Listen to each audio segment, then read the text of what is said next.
So guys, let's discuss this question. Question is, state three factors which affect price elasticity of demand. Price elasticity of demand को effect करने वाले तीन factors के बारे में बोला गया है. तो the first factor would be nature of commodity. Nature of commodity is the first factor. Nature of commodity के अंदर दो टाइप के गुड आएंगे, नेसेसिटी गुड एंड दूसरा हमारा आएगा luxury good. Type of good या नेचर ऑफ गुड हमारी इलास्टिसिटी को फर्क डालते हैं.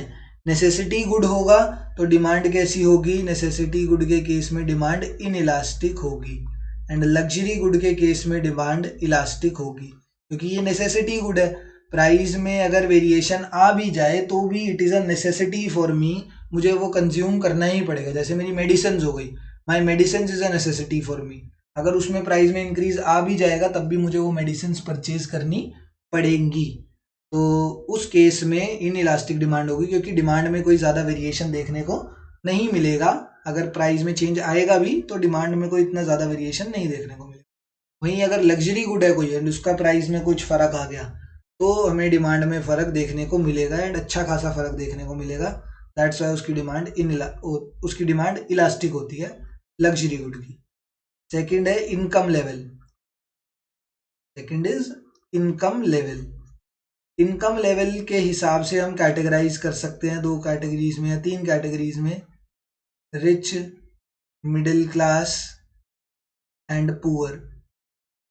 जो रिच और मिडिल क्लास है इनकी डिमांड जनरली कैसी रहती है? इलास्टिक डिमांड होती है. Sorry, middle class and poor की डिमांड इलास्टिक होती है. वहीं अगर रिच की डिमांड देखें तो कैसी होती है? इनइलास्टिक होती है. इसकी इलास्टिक क्यों होती है? क्योंकि इनका एक इनकम लेवल लो होता है एंड इनकम लेवल इनका कुछ एक सेट होता है, डिसाइडेड इनकम लेवल है कि अच्छा हमारा इनकम लेवल इतना है, 20,000 रुपये, 30,000 रुपये, एंड हमें अपना घर और ज़रूरतें हैं वो इतने में ही चलानी है.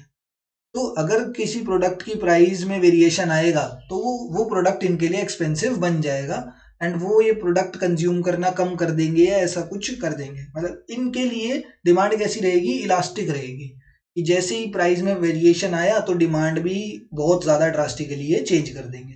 बट वहीं रिच सेक्शन ऑफ सोसाइटी के लिए कुछ इतना फ़र्क नहीं पड़ने वाला.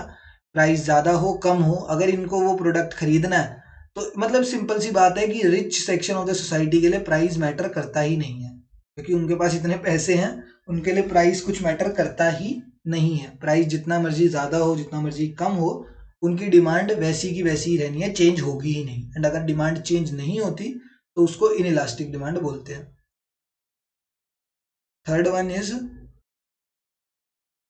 नेचर ऑफ कमोडिटी हो गया, नेचर ऑफ कमोडिटी हो गया, इनकम लेवल हो गया, एंड एक होता है अवेलेबिलिटी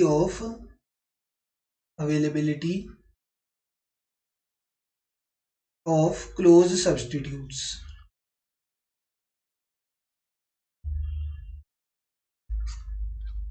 जितने ज़्यादा सब्स्टिट्यूट्स अवेलेबल होंगे या जितने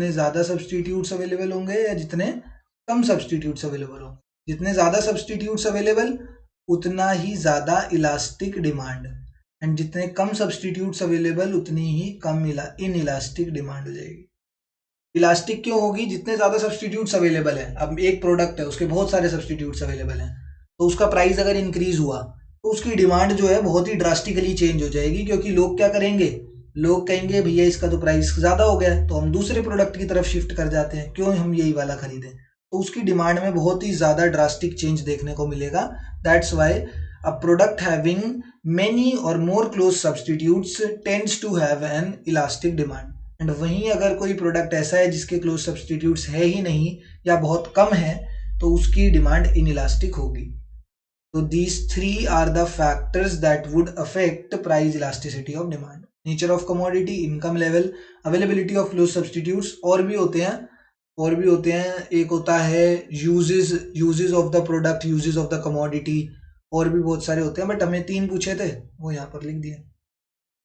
थैंक यू.